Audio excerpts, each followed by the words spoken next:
दोस्तों, देश के तौर पर आखिरकार हमारे सपने पूरे हो रहे हैं। पहले कश्मीर से धारा 370 हट गई, फिर अयोध्या में भव्य राम मंदिर की इजाजत मिल गई और अब लंबे इंतजार के बाद राफेल विमान भी भारत आ गए हैं। अब बस इंग्लैंड की महारानी कोहिनूर का हीरा भी हमें लौटा दें तो मैं संन्यास लेकर तपस्या करने स्विट्जरलैंड के पहाड़ों पर चला जाऊंगा। नमस्कार, जय हिंद। मैं हूं रौनक और आप देख रहे हैं पंचतंत्र। दोस्तों, इतना तो मोहब्बत में वो लड़की भी नहीं तड़पाती जिसने प्रपोज करने पर यह कहा था कि मैं सोच कर बताऊंगी। उसके जवाब के इंतजार में आपकी कमर 28 से 78 हो जाती है, आपके चश्मे का नंबर 0.75 से बढ़कर 7.5 हो जाता है, मगर वो जवाब नहीं देती। राफेल के इंतजार में भी हम लोगों की हालत कुछ उस मासूम प्रेमी जैसी हो रखी थी। MDH मसाले वाले अंकल भी अपने प्ले स्कूल के दिनों से सुन रहे हैं कि जल्द ही भारत में राफेल विमान आने वाला है, मगर वो कभी आया ही नहीं। और आज जब वो भारत आ गया है तो मेरी खुशी का और पाकिस्तान की फटी का कोई ठिकाना ही नहीं है। कोरोना के डर से आम आदमी 3 लेयर मास्क पहन रहा है, वहीं राफेल के डर से जनरल बाजवा ने 3 लेयर कच्छे सिलवा लिए हैं। इमरान खान को भी पता है कि राफेल आने के बाद भारत को बालाकोट की तरह सर्जिकल स्ट्राइक करने के लिए वहां घुसने की जरूरत नहीं है। चीन को भी ये पता है कि भारत को राफेल विमानों को लद्दाख बॉर्डर पर तैनात करने की जरूरत नहीं है। दोनों देश अच्छे से ये जानते हैं कि राफेल विमान की रेंज ऐसी है कि इस पर लगी हुई मिसाइलें इतनी ताकतवर है कि राफेल विमान इंडियन बॉर्डर में रहते हुए पाकिस्तान और चीन के अंदर तक हमला कर सकता है। राफेल में लगने वाली हमर मिसाइल हवा से हवा में 150 किलोमीटर तक मार कर सकती है। ये मिसाइल खास तौर पर लद्दाख जैसी पहाड़ी इलाकों में लड़ाई में काफी काम आती है। एक्सपर्ट्स का ये भी कहना है कि इस तरीके की मिसाइल चीन और पाकिस्तान के पास भी नहीं है। वहीं स्काल्प जैसी मिसाइल 600 किलोमीटर तक वार कर सकती है। ये मिसाइल रडार और GPS गाइडेड होती है और अपने निशाने पर पिन पॉइंट हमला करती है।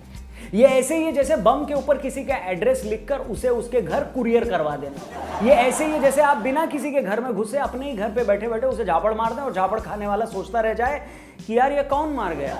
मैं ये सोचता हूँ कि पिछले साल अगस्त महीने में कश्मीर से धारा 370 हटाने के बाद पाकिस्तान को पहले से ही दस्त लगे हुए हैं। ये सोच सोचकर इमरान खान सपने में ही चीख कर उड़ जाते हैं कि इंडिया ने POK पर कब्जा कर लिया है।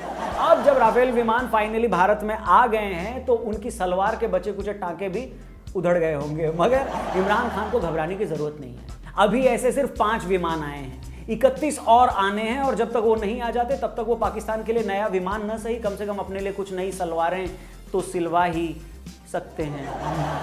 राफेल का नाम आते ही मुझे चीन और पाकिस्तान के साथ साथ राहुल बाबा की भी बड़ी याद आती है। 2019 के चुनाव से पहले राफेल बाबा ने राफेल इतनी बार बोला था कि अगर वो इससे आधी भी प्रैक्टिस कर लेते तो विश्वेश्वरैया बोल लेते, सही बोल लेते। राफेल सौदे में घोटाला ढूंढने में उन्होंने इतना दिमाग लगाया कि इससे आधा दिमाग लगाकर वो सच में आलू से सोना बनाने वाली फैक्ट्री खोल सकते हैं। इस घोटाले में अनिल अंबानी का हाथ ढूंढने में उन्होंने इतनी मेहनत करी कि इससे चौथाई मेहनत में वो मंगल ग्रह पर आलू उगा सकते थे और चाहते तो बाद में उसी फैक्ट्री के आलू से सोना बना सकते थे, लेकिन ना, उन्होंने ऐसा नहीं किया। ये तो राफेल आने से पहले की बात है। लेकिन जिस तरीके से भारतीय पॉलिटिक्स है, हैरानी नहीं होगी कि आने के बाद भी उस पर पॉलिटिक्स होती रहे। हो सकता है कल को राहुल बाबा संसद में सरकार से ये पूछ ले कि राफेल 1 लीटर में कितनी एवरेज देता है, बताओ। हो सकता है उन्हें एवरेज कम लगे तो बाद में ये भी कहते हैं कि राफेल लेने से अच्छा है हम लोग एक्टिवा ले लेते हैं, वो तो कम से कम 50 की एवरेज देती है। कोई सांसद सदन में ये कह दे कि अगर राफेल का निशाना इतना ही अच्छा है तो एक बार मेरे घर के सामने लगा मधुमक्खी का छत्ता उड़ाकर दिखाए, तब मैं जानूं। अगर उसका निशाना इतना सटीक है तो बिजली की तार में फंसी मेरे बच्चे की पतंग उतार कर दिखाए, तब मैं मानूं।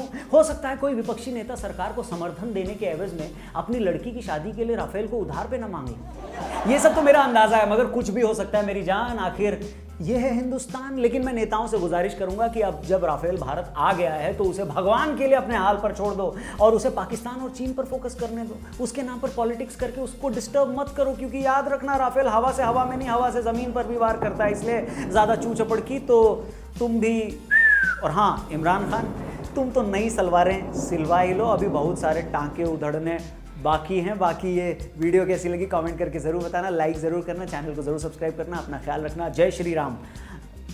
राम मंदिर पे आ रहा है कुछ special. Thank you very much. जय हिंद, वंदे मातरम, भारत माता की जय। अरे जाओ।